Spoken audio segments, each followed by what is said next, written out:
You're listening to 98.5.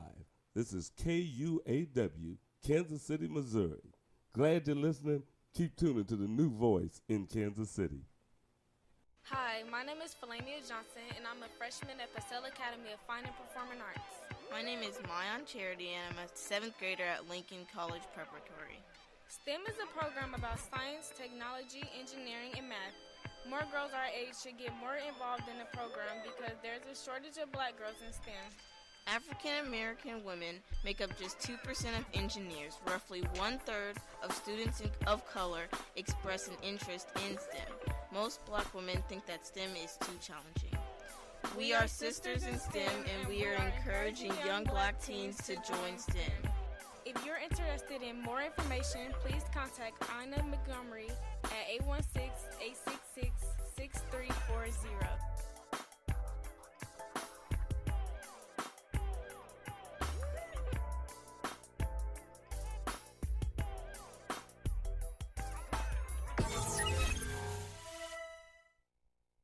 Tycon Company, LLC, specializes in a wide range of construction services, which includes the removal and replacement of concrete curbs, sidewalk, driveway, and paving. They pride themselves in the quality of their service.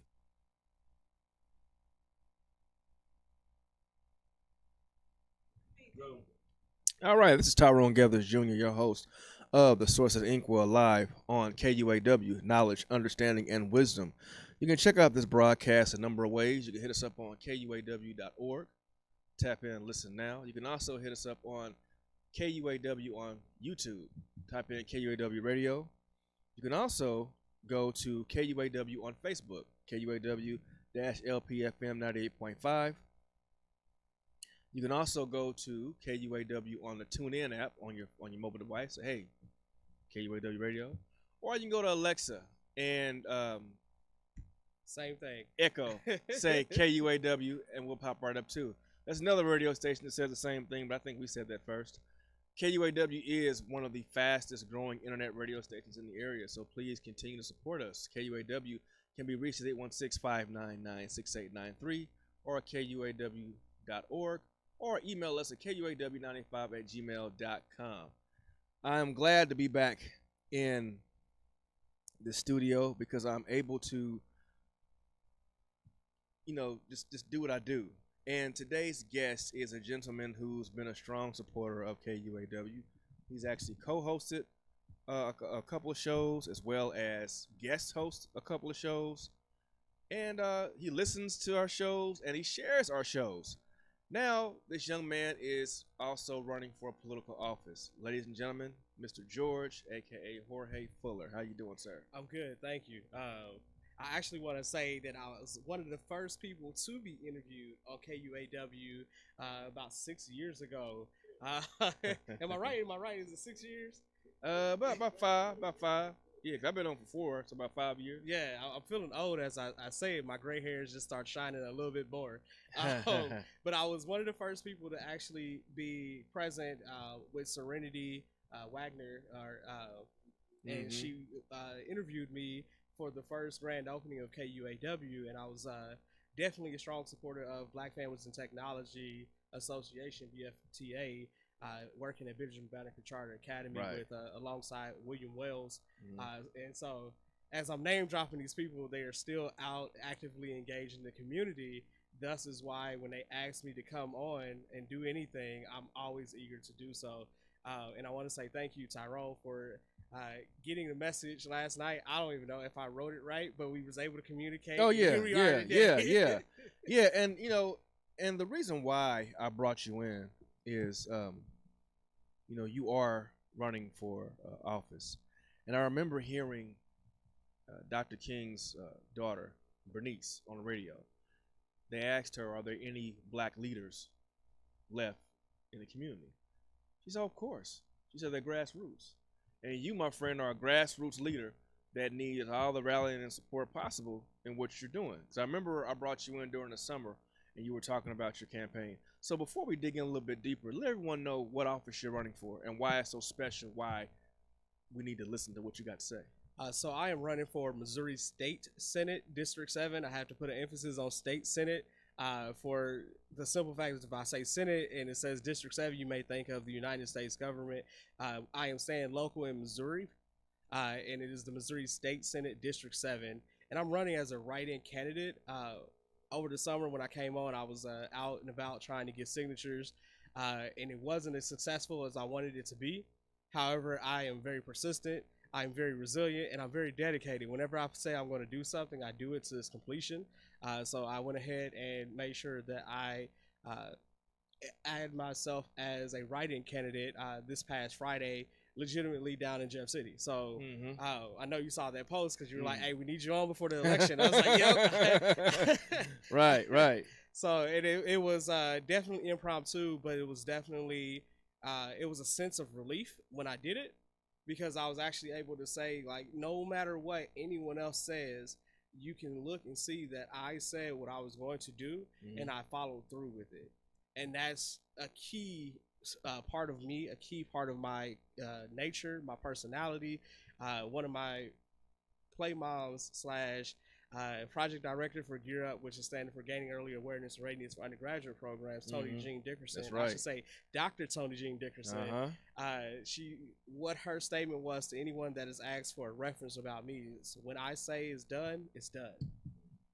Yeah, and I wasn't being rude as I was looking at my phone. I was sharing this broadcast to different pages because, just like my man said, he is a write-in candidate. And I want you to explain to people what it necessarily means to be a write-in candidate, and then I will explain why I was doing what I was doing. So a write-in candidate means that you have to physically look at the ballot, go to the box where you see the candidates that are running. So, for example, using Missouri State Senate District 7, you'll see Greg Razor and Jason Klein. And they're both names. One is for the Democratic Party and the other is for the Green Party. And then there's going to be a little space underneath with a line and a bubble next to it. That line is where you write my name, and that bubble is where you circle, you put in your vote. So you write my name, and it's spelled JORGEFULLER. And what that does is says that you see the other candidates, you don't really feel like they're the best option for you, and you have another option. You don't have to go with just who's on the ballot. You can go with who is actually still out and about making that difference. Right. And George is telling you all that if the two options, if you're in District 7 and you see those two options, and hey, I'm not feeling that, then you have George here. And the reason why I was sharing it and pulling George in was because, the other two individuals had campaign time. They had fundraising. They had actual, the actual process. And your process was different. And I'm trying to get as many people out there as possible to know and get to know this man. Now, in no shape, form, or fashion is KUAW endorsing this campaign, because KUAW is a nonpartisan station. We give everybody an opportunity to speak. However, at the same time, this brother needs an opportunity to speak. Now, let's tell everyone where District 7's boundaries are. So District 7 is Martin City and Grandview for that general area south. And it goes as far north as City Market. So you're picturing going up 71. It is everything west, west of Truce. So it's Truce to State Line all the way up to City Market. So it's really the more affluent side of Kansas City. And we know that Kansas City is a tale of two cities. There's the division line is Truce, and being able to see on both sides, you're looking at maybe a little difference at homes on 78th Street. This is homes over the state line, but everything east of state line from Martin City all the way up to City Market, and then those are my boundaries. So that allows me to be in a different headspace and a different opportunity. I live in the Hickman Mills School District. Technically, I live in Kansas City, Missouri, but 3 houses down, it turns into the city of Grandview. So it's like, I get to the benefits of seeing a different city's government and how it works, but also still actively be involved in Kansas City's government and seeing how it works and making sure that we advocate, because Grandview needs the same advocation as Kansas City. And when we look at it, we often forget that there's really no difference. The area code, the zip code is going to be 64134 for me. And then if I look down the street, the area code is still 816. Yeah. So you dial the number, it changes nothing. Mm-hmm. Excellent. Yeah. And I'm glad you said that, because you said that you're able to live in one area and just literally look down the street and see how it's going in another part or another city. Now, one question that surfaced prior to the interview was, what exactly does the state senator do? So, state senate is basically responsible to ensure that the governor's appointments are legit. Kind of just like how you see at the federal level, they're the ones that allow the appointment for judges. They go through a review and ensure, and then they're also the ones that are over the impeachment of the president. So you have the House who can write the articles of impeachment, but the actual action of impeachment goes through the Senate. And so this is where you play that balance. The big difference within the House of Rep and the Senate seat for the state level and even in the federal level, the senators have a longer time to deliberate. Mm. So that means that we go through and analyze every single bill that comes in. Then we still can produce legislation, but we get a chance to analyze it and take our time to ensure whatever legislation we put out is best for the people, regardless if it is the most popular legislation. It has to be something that is best. And then you have a longer term period. So in the state level, you have about 4 years. So that gives you a little bit more time than the House of Rep seat. The House of Rep, you get 2 years, and then you're up for election, and then you get 2 more years, then you're up for election. But that is not a re-election. At that point, you're having to either move up in stature of where you're going in your political career, or you are moving out of politics. So it's kind of like deciding what you want to do. And I personally am not a politician. I'm an educator. And I'm forever going to be an educator because my background is education. My spirit and calling has been education. My degree, my master's degree is educational leadership. And I made sure that everything that I've done was to give back and also be present for my students. Even within my campaign, a lot of my volunteers were former students of mine. And it's definitely an impact to see them out knocking on doors, telling people who I am. Because they can say firsthand, like in the classroom, this is how he was. And when he comes out to the street and knocks on your door, he's the same exact way. Yeah, exactly. Now, and I can contest to that because I seen you when you first started out. Now, you mentioned that you're not a politician. That's like the growing trend now, right? Where we're seeing, well, within the past 4 years, we're seeing some of the people who really don't have a political background. Keep in mind, just because someone does not have a political background doesn't mean they don't have a political mindset. Now, we're seeing a lot of people that don't have political backgrounds who are running for political offices. For example, the individual in the White House right now, no political background, President of the United States. We have a gentleman, Ryan Dirks, who is running against Reverend Dr. Emmanuel Cleaver. No political background, but he's wanting to run for that Congress seat, which is a pretty heavy Congress seat. Right. Right. So what do you feel, how do you feel about this trend of individuals who say, hey, you know what, I've never ran for office before, but I want that one right there. I don't want to start here. I want to start up there. It is truly the opportunity to engage in democracy at its highest form. Voting is definitely the top form when we discuss who makes key changes is by the vote. But if you don't have options of who you're voting for, then you don't have that opportunity to truly vote accurately. So when we look at people that say the same statement, I love when people ask, like, I'm an educator. That's upfront is what I'm going to be. But the second portion after the education is service. I've spent majority of my campaign in service to others. I have not done fundraisers for me. I have not asked anyone to put any financial backing. I have not asked anyone to endorse me. And so when I look at the other candidates that are saying, oh, I'm not a politician, but they're out fundraising for their campaign and focusing on the dollar amounts, are they truly making it about the people that they're wanting to represent? Right. Because if I go in, even if you say, oh, I was told when I first started out, this is about a $250,000 campaign in order to run for state office. And I said, $250,000?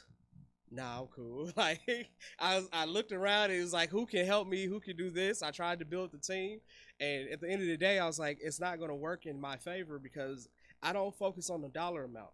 I focus on who can I help in this. So when I started knocking on doors, one of my neighbors, and I'm gonna say Paul, but I'm not gonna say his last name. He told me, he's like, I don't care for any of this, and I'm only gonna talk to you because you came up to me. And that from that point on, whenever I see him, I'm like, hey, Paul, he still talks to me. Because it took me being able to step out and coming to your place of residence and meeting you as a man and meeting you as a human being and just talking to you. And the beautiful thing about it is, like, from that conversations, I'm going to consider voting because of what you're doing right now. And when we say, how do we get people to go and vote? We have to give them options. We have to give them people that are willing to talk to them and meet them at their house or meet them at any place, and stop being so fearful of the humanity of it. So when they say I'm not a politician, and you look at it and they do more political things than they do service, then they are a politician. They're trying to network. I understand it. I network, but if you ask me how I'm networking, I try to bridge other organizations together so that they can improve their services. And that's literally that's been my main focus. Like, if I'm networking, like, what happened? People are like, everybody. Well, I'm out. I talk to people. Right? Yeah. That's one thing I've noticed is that this young man is always out. He's always at events. He's always sharing posts. He's at protests. He's everywhere. I mean, he's rubbing elbows with a lot of people. Right. And that's one thing I look at when I look at politicians, or people who are running for political office. Because someone running for political office and a politician is not necessarily the same thing. Right. The politician is when they get in office. Let's give it that definition. Yeah. When they get in office, that's when they become a politician, and you start to notice how they are what they're trying to do. Is it for the present level or is it for the next? Right. And they have to start planning out what they're going to do and live this plan for a longer period of time. So you're noticing people that are trying to push bills and everything is of urgent matter. Everything is urgent. Everything is urgent. Everything is urgent. As an educator, you notice when everybody starts to push urgency, they forget relationships. They forget having those, that urgency creates more mistakes than it is taking your time and doing the best work. You're talking about quantity over quality. And when we're actually focusing in, are you truly focusing in on the quality of what you're putting out? Those bills, what does it do for the people? If the people can't read the bill, then what are we saying? Right, yeah. So one of the reasons why I decided I was going to run, I was like, you all have all of this jargon and nobody knows what you're saying. But we have to follow the laws that you enact. And then we're at fault for not knowing. And, we have to pay the fee or we have to pay the time. And it's like, if I at least knew what you were saying, I could probably do what you asked. Right.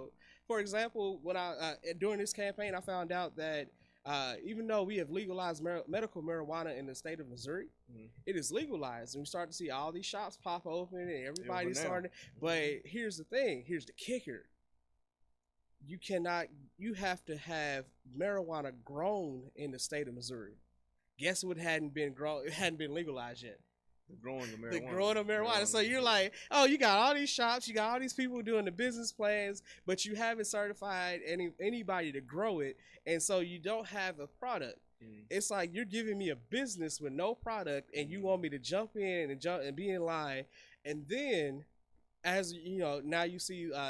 In St. Louis, they have it open. They have a grower. They have the system. It took a little bit longer, but you have all these people with medical marijuana cards, and all these people are still walking around with marijuana and assuming that they are in a legal fashion doing something in legal terms, but in reality, it's not.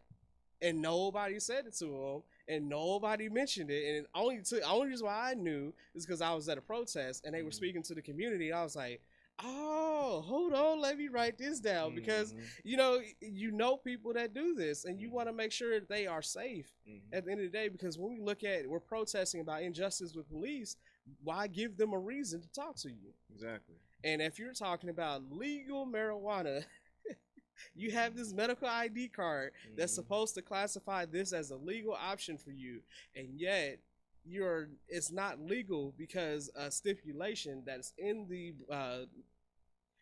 bill that you pass, in the litigation that you have, you still end up paying the consequences. So then you're disenfranchising people from actually joining in that market. because if you have a felony charge, you can't become a grower, you can't become a seller. So the business that you might know more better and accurately, you can't do anything in. Right. So it's So- like loopholes. Now, you're mentioning the people a lot. Your slogan is Fuller for the people. What can someone see in your slogan? I mean, what can Fuller do for the people? So I bring the people with me, and it's not. You will notice that it's not my ego. I'm not coming in the mindset that it has to be about me. It's not. When I say Fuller for the people, it is for you all. If you all don't want me, then I'm cool. It doesn't hurt my heart if I don't win the election. It doesn't change what I'm doing if I don't win. Because when I went out and passed out waters to the homeless, just passing out water in the summer, it is 100+ degree weather out, and we have forgotten about this whole population of people down at City Market who you're continuing to see residents built, but there's no option for them to move in anywhere, and they can't go to homeless shelters because it's a pandemic and things are closed down. I'm simply passing out a resource and looking at them as people versus, oh, that's homeless, and shunning and ignoring them because they're still people at the end of the day. Yeah. So when we talk about Fuller for the people, it is those actions of kindness and actually genuine generosity that we have. Because it wasn't, people were like, you should have stickers, you should have this. I'm like, that could be in the future, but right now. But you're running the campaign, and man, what you see it now. As far as your slogan, Fuller for the people, if you're just now tuning in, this is Mr. George Jorge, I like to call him Fuller, who is running for District 7 for State Senate in the state of Missouri. He's a write-in candidate, and we're talking about his platform, his vision, and his mentality, his mindset. So if you have any questions or comments or concerns, whether you live in the area or not, you can call 816-599-6893, or you can comment on our YouTube page, KUAW Radio, or on our Facebook Live page, KUAW 98. I'm sorry, KUAW/LPFM 98.5. As a matter of fact, Mr. Walker, can we see the Facebook Live stream and see if there's any comments from any future constituents, or go ahead and look at some real quick. I mean, I see a couple of people that is watching with me. Oh yeah, of course, yeah. So we're gonna look and see. Okay, yeah, we'll get it up soon. So we're gonna keep plugging away at this because it's very important for us not to see the norm in office. And I'll go ahead and say what the norm is. The norm typically is rich white men over the age of 50 that are running politics, or now you got typically that's the majority of what you see, and then you see a sprinkle of a African American male over here, a few white women over here. But typically you see, rich white men over the age of 50 that's running politics. So how important is it to see people, people of color, men of color? We start Women of talking color. about diversity and inclusion and equity, but you look at your government and you don't see it. Right. And so how can you enforce something that is such a great need? When we say urgency, this should have been urgent 20 years ago. We're looking at it as 2020, and we're still figuring out and having the same arguments that our grandparents and parents had during the civil rights movement. And the funniest thing is now it's our students making these stands and statements that are the next generation. And the comment of, I ain't my ancestors. And I was like, yeah, I get it. But at the same, because they think that it was, pushed over and glanced by and they just kind of faded away. And it wasn't.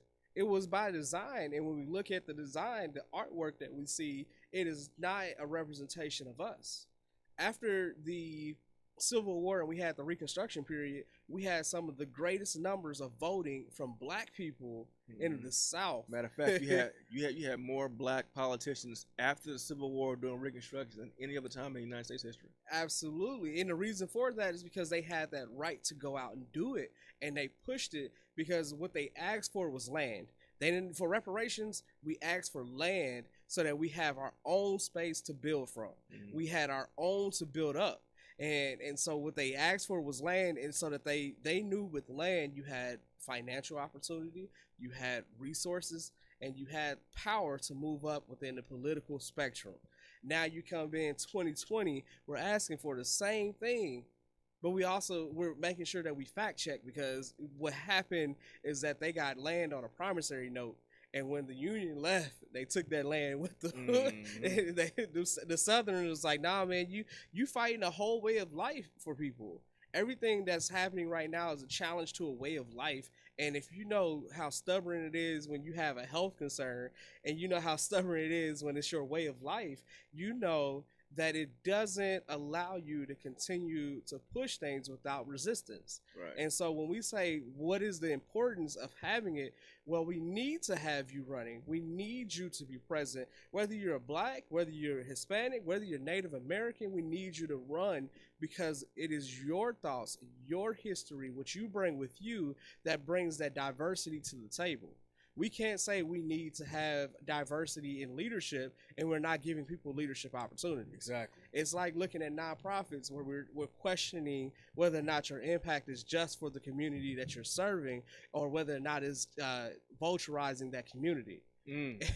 And I say this because I'm a big. It's going on right now. You know, it's going on right now in this city. Right, and when we look at it, when we start questioning whether or not you're a vulture or whether or not you are truly supporting it, I challenge you to live in that space.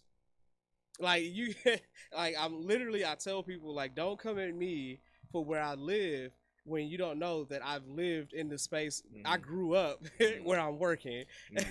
I grew up on 36 and Askew, and here we are on 31st Street. This ain't no different for me. I'm used to the sirens that we hear. I'm used to the crime rate that we have, and I know what's needed over here. And when we say, oh, we want people to come in and represent us, we're not talking about someone that doesn't know us, that's not willing to be.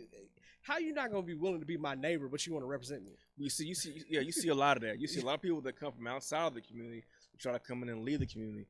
But I think Brother Cornell Ellis said it best. Representation matters. And it definitely does. Because when you sit and think about your city government officials, your state government officials, your national government officials, do they truly represent you? You know, and like personally, my answer is no. Because one thing I want to scale back. We were talking about the number of Black politicians during the Reconstruction era. That was also probably one of the most dangerous times to not only vote, to be Black and vote, but to vote for someone Black and also be voted in and you Black. So it was a dangerous time period. And for people to say I'm not my ancestors, where our ancestors showed they had no fear to elect their own in office. Right. You know, so I think personally, when I look at this election period, it's like a resurgence. It's like a new genesis. It's like a rebirth of what we can actually do in politics, because we just got through hearing people say, I'm not going to vote. That's not going to do anything. Right. See, our vote is so important that it's been suppressed, it's been pandered, it's been toyed with, it's been, it's been messed with throughout every election period. Every single, especially when the big elections come around, you see the tampering happening.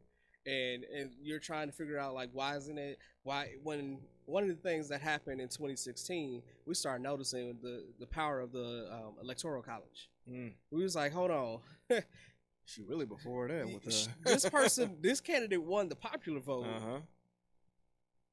How did the electoral, like, you should be adding up, and then you start going in and you see all you got to do is start watching the documentaries, and you start noticing they start asking them hard-hitting questions, and it was like they're threatened and they're forced to vote a certain way. So when you have that threatening and that force, and people are like, well, my life is more valuable than this vote, whatever the outcome is going to be. And I'm like, you don't realize when your vote is actually not about just your life. It's about the future generations that are about to be impacted. It's about your neighbor's life. Whether or not you're choosing who you're choosing to vote for, I can care less who you vote for unless it's me. Write me in, and then I'm enjoying it. Yeah. But everyone you else, for yourself. Right. But if you're trying to choose between, the greater of two evils, then why aren't you running? Because you wouldn't. If we had someone running that wasn't the greater of two evils, then we wouldn't have this problem. Whether it be Joe Jorgensen, and I'm mentioning that candidate's name because we don't talk about that presidential candidate. You don't hear the media talk about it, but that's someone that's not on the media blast. And that's someone that is from a third party system. That's someone that has their own platform. He's libertarian, right? She is a libertarian, running the Libertarian Party and representing them. Then there's two others from other party candidates. And then we have another guy, and I can't remember his name right now, and I'm sure I'm going to see it later on my Facebook feed, from the state of Kansas running for president as well. And it's like, oh, we got more people than we thought. We only see these two options. And what they did was narrow your focus so that you only see the two options instead of seeing that you have greater determining, because it's a numbers game. When you're talking about millions of people going out to vote, we had 69 million people that voted already early. 69 million people, and we looked at it the same time in 2016, there was 57 million. So we're at 12 million more, and it's not even October 30th. It's not. Now let me ask this: although the people are voting early, are they showing who's winning? No, they're not doing that. They're trying to show who's voting in which areas. Right, so right. What they're saying is, if you pick the Democratic ticket, then we know you're probably voting Democratic. If you pick the Republican ticket, then we know you're probably voting Republican. It's not necessarily true though. I mean, because this past election showed us that you can do a little bit of anything. I say general election, you can choose a nonpartisan ticket, which shows you everybody that's on the ballot. And you make your decision for everyone on the ballot. I didn't know you could do that. Yeah, I didn't even know either. To one of my friends, I was like, oh, and I went in and asked, and they were like, yeah, but you can't do that right now. You can do that in the general. I said, okay. That's weird. That was at the primaries. And it's like, in the general, everything is open. And I was like, okay, cool. You're just trying to narrow it down based on the political parties. I get it for the primaries, because if you didn't have 2 or 3 people within the political party running, then you don't need to narrow it down. Their focus is the general election. Right. So now you have this, you're voting for anybody that's on the ballot or writing in candidates that you want to be your representation. And so you can choose to have a nonpartisan ticket, and you see more than just the 2 candidates that are getting blasted in the media. So you're showing us why educators make good politicians, because you're actually educating us on the process as well too. Yeah, because this knowledge is not something for me. I was like, I learned it, but if everyone knew it, when my uncle, and I'm not gonna say his name, but when my uncle comes in and says, "Hey, you gotta vote him out of office," and I'm like, "What you mean? I can vote however I want to vote." And he's like, "No, it's about numbers, nephew. You got to follow the numbers. We got to get him out of the office. I'm like, but you do know that the options aren't too different than what there's similarities. This past debate, the question was, who built the cages? And I was like, oh, let's see this. Nothing, no statement. We made mistakes was the only statement that I heard that was of value. And I'm like, you made mistakes, but you never apologized for those mistakes, and you never told us how you're going to rectify those mistakes. So when you tell me that, I can admit I made a mistake, great, but what are you going to do about that mistake? Students can't say to me like, I made a mistake, and don't fix the paper. I'm like, nah, you got to rewrite it. Like this, you turn in an assignment to me full of errors. I want you to go correct it and turn it in again. It's not about the amount of papers you turn in. To me, it's about the quality of the paper. If it is not a quality person running and representing you, because it has to be someone of quality that represents your qualities, then you need to make a different choice. You have other candidates, you have other people. Heck, if you really wanted to vote yourself in, vote yourself in. Who's going to tell you no? I've done it before. There's a particular politician that's been running for years. I'm not going to say who it is, but some of my relatives know. I actually write my name in every time I see this person on a ticket, because I know things and seen things and felt, hey, you do not represent the people. I'm not going to put my vote on this person. I have the opportunity to write myself in. I'm writing myself in. Now, of course, do I see myself as a career in politics? I don't know, but never say never. But the question I have for you right now is, you mentioned, the state level, and you mentioned the city level, and you mentioned the national level. Now, with you getting in the state office, state senate, How do you see yourself working with city politics and nationwide government? So when we look at city politics, that's the ones that we're held accountable first. Right. Everything that we are upset with is usually a policy that's on deck at your city council. It's ordinance. And you got to follow this ordinance. No matter if it's a state, it's the ordinance first that you kind of, when they pull you over, if your music is too loud, they usually cite an ordinance and not a state law. Right. And so understanding that you are, getting messed with for an ordinance, you need to kind of know exactly what's happening at the city level. And then at the state level, you have to know what they're saying that's punishable state law. But nationally, that national law doesn't always have to be accepted by every state. Exactly. And so that's the powers that we have, that power structure. You have the city where you have ordinance that you have to follow these rules while you're in that city. So when they said, what was it, about 4 years ago when marijuana they started to reduce the penalties and they made the ordinance where it was less than such and such amount, then you have another ordinance saying, because they revamp it each year.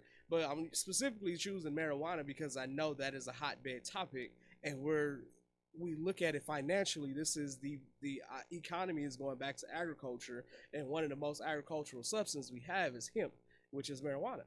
So when we look at it, it's like, why aren't we? Because it doesn't damage the environment the same way as tobacco and the same way as everything else. So we got to support what is going to improve our environment overall and allow us to sustain and create a sustainable ecosystem for ourselves as we grow through it. And then you have the medicinal purposes and you have the recreational purposes. For those that enjoy it. That's you. I don't have nothing to do with it. Should you be locked up for it? No. But that's my opinion. Right. And I don't have the authority to say you shouldn't be locked up for it, if that makes sense. And the only way I get that authority is if you move me into position to make that law.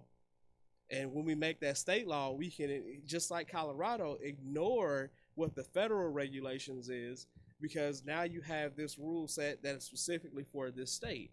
In order for the federal to take an opportunity to change and revamp its thought process, it has to see the number of states growing to pass it and saying it's acceptable and no longer wanting to enforce it in a federal way.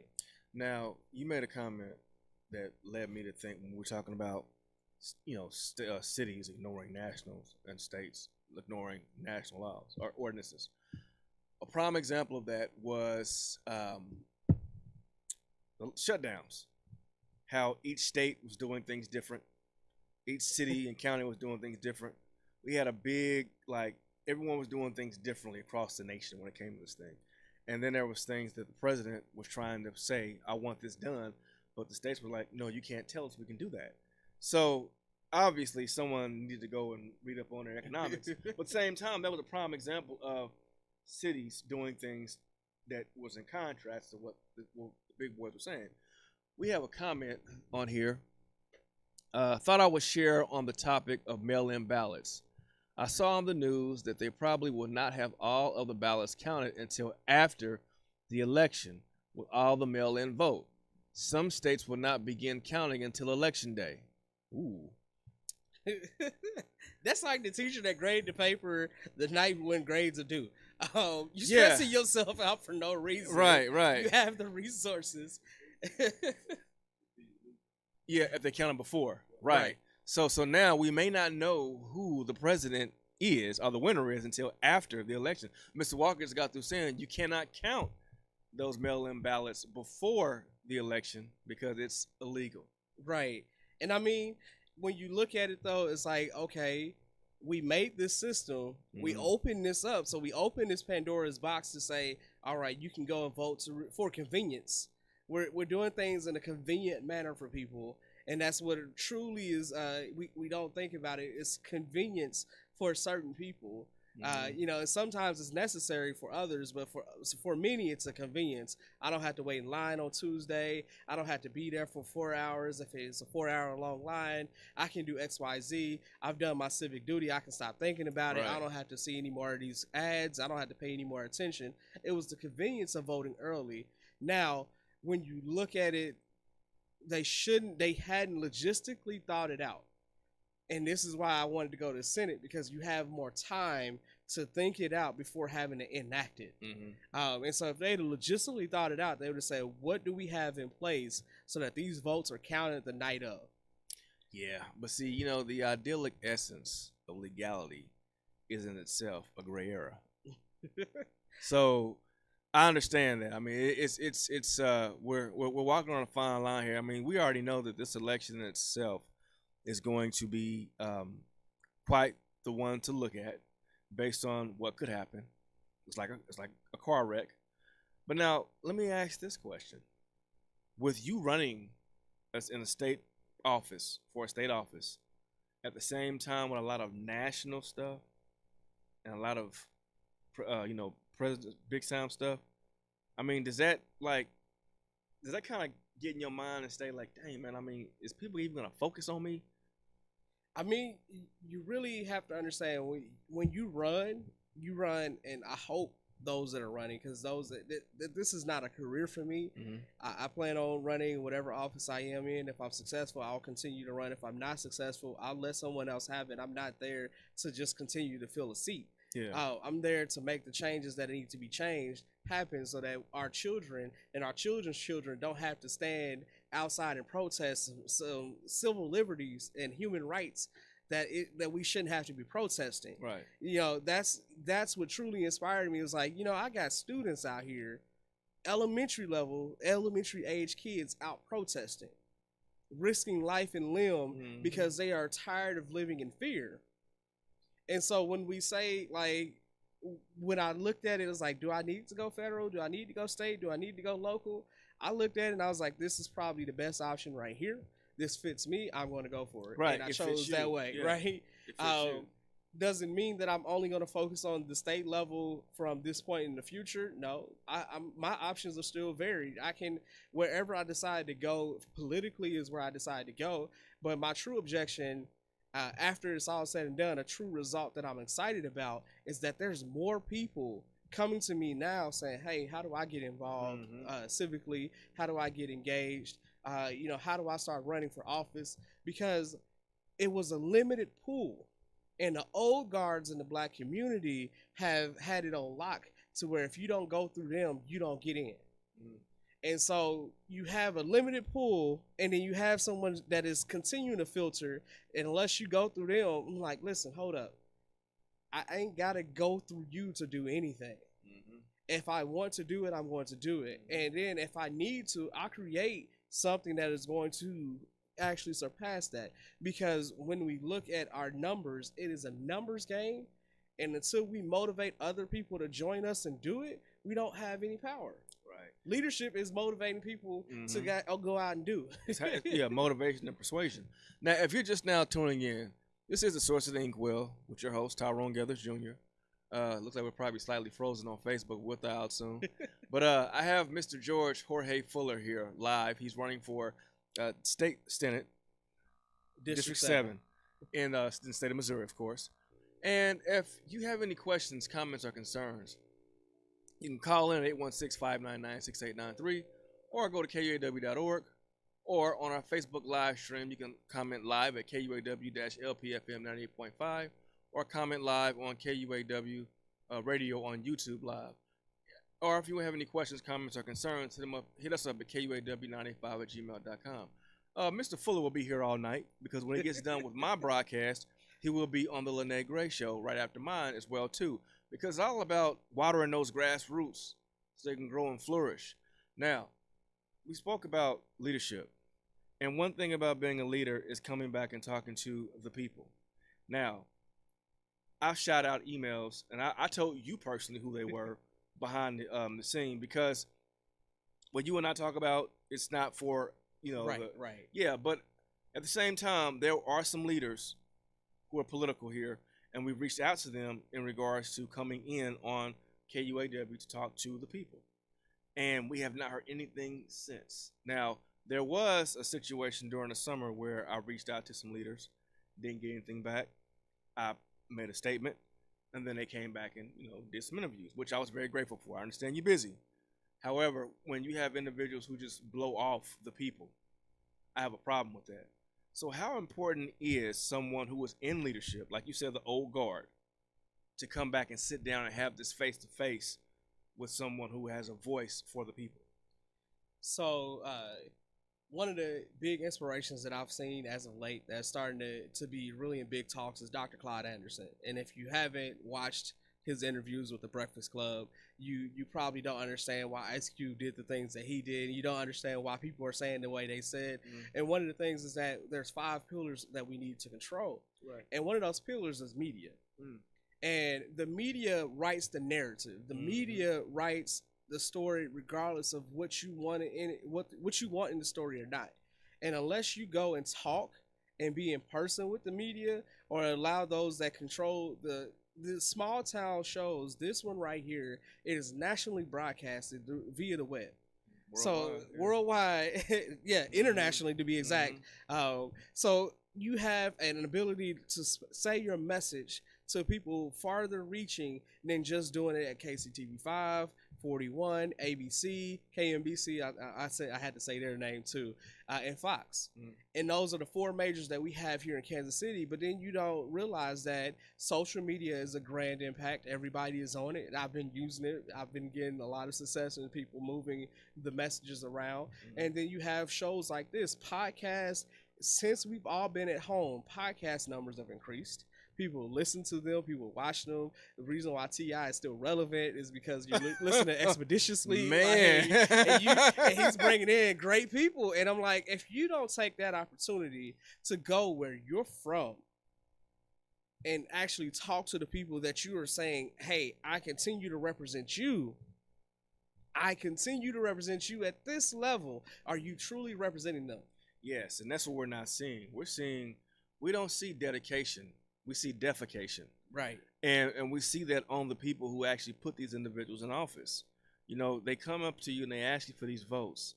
And they're not asking. Right. That's the thing. But yeah, they don't yeah, they never ask the question. I use that term loosely. You know, they come to your churches, sit in your pool pits, go to your fish fries, they hold your babies, they go to your kids' schools, you see them walk down your street, but at the same time they stand out.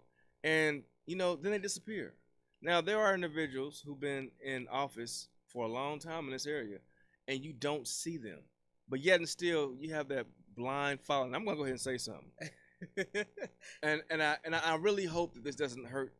No, okay. It can't hurt me none. Okay, right, I'm my own person. Well, you got people who sit up here and they say, you know, the president has these supporters, these blind followers. Well, you have these local leaders that got the same following. You can't tell them anything wrong about their about the individual. Now, let me ask you this: when elected, I'm going to speak, you know, life into it. Whether it be this election, another one, doesn't matter. But when elected, if your constituents come to you and say, "Hey, I have some constructive criticism for you," or "Can I come and talk to you about this issue?" How open will you be for those constituents? So when I started this campaign, I literally thought, what are my stands going to be? Right. So my first stand is, of course, educational prosperity.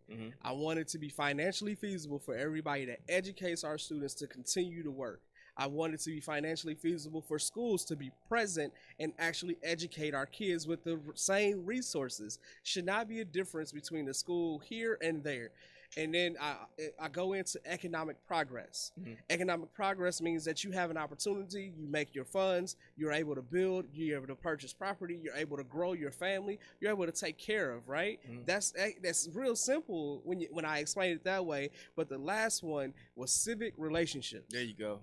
And people are like, why is that there? Well, when we talk about the distrust that we have for Kansas City Police Department, they have zero civic relationships. I don't care if you went to a fish fry. I don't care if you did a pancake breakfast. I don't care that you went out and tried to play basketball with the kids. When those same kids get older, you shooting them. So you shoot at them, you have your guns. And I'm going to tell you from personal experience, I grew up with a pastor that was a police officer, a detective, and I had a choir director who was a police officer. So I'm not against KCPD when it comes to that. I'm saying if we defund, we need to refund into our community and progress people up into that position to take care of us. But when we start talking about our civic leaders, and I really want to call out this person's name, but I'm going to say the church is on 55th Street, or actually 56th Street, and I said this earlier. So you got mad when people attended your church saying that they should not be protesting within your church, Right. which I completely agree with. But last year around this time, you went on nationally to terrorize the people for choosing to rechange the name of Paseo back, right? To make it back, you came on nationally, but you didn't realize to come and talk to any of your constituents. You said the churches had the agreements, okay, but you don't have the same level of participation at church as you used to when you were back in the church leader. Then you say that the community, the residents, but you're not talking to the people that own the properties. You're saying we made this decision. Now they got to go and pay to change their address. They got all these inconvenience because they're not getting mail, and you're not actually talking to the people that own the properties. My thing is, people. It's your opinion to determine what you want the street name to be. But my thing is, y'all know Dr. King. How many of y'all know Purcell? That's all I'm gonna say.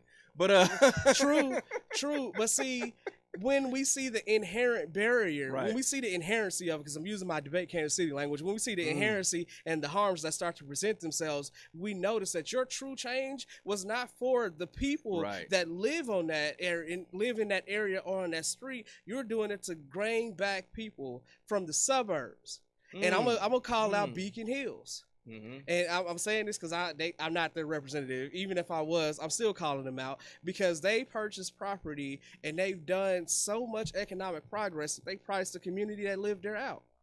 So now you have houses that are running $400,000 to $500,000. There is nobody that lived there for decades, for years, had families and used generations that can stay there. And you was like, oh, how can we continue to justify it? Now we're gonna lobby for this name change in honor of Dr. King, and you're using his name. You're not honoring him. Let me say that correctly. You're using his name for your objective.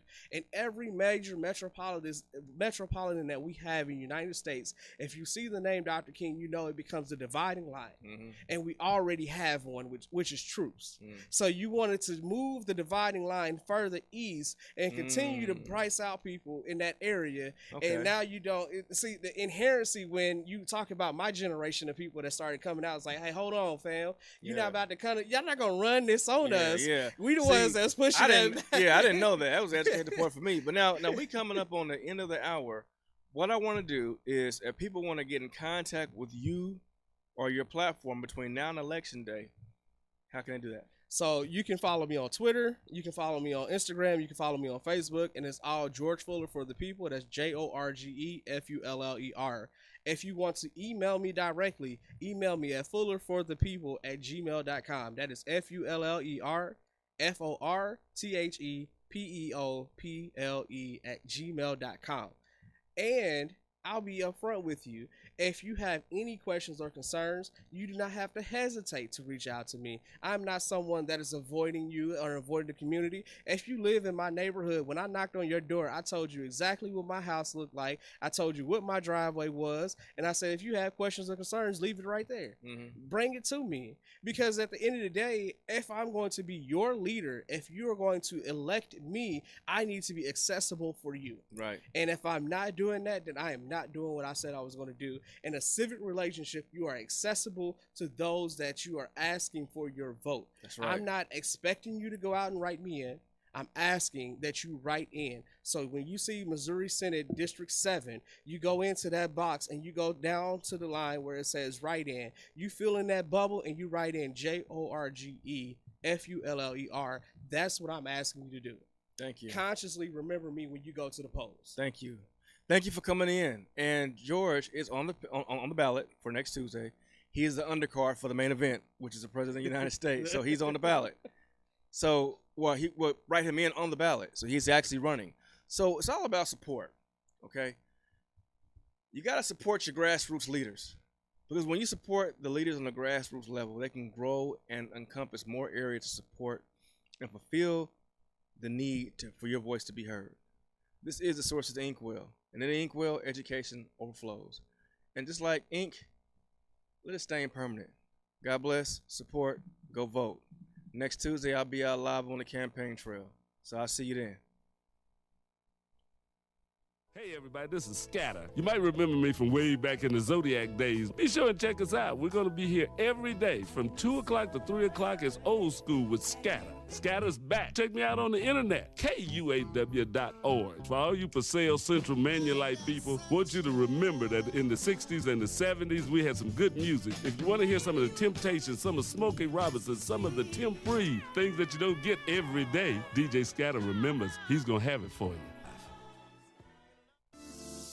Bank of Blue Valley is a proud sponsor of KUAW Radio. At Bank of Blue Valley, we believe that an understanding of financial values sets individuals up for a strong future. Whether you want to talk about checking and savings accounts, review lending alternatives, or discuss starting your own business, we have the right people to listen and advise. Visit us at bankbv.com to get started today. Member FDIC, Equal Housing Lender.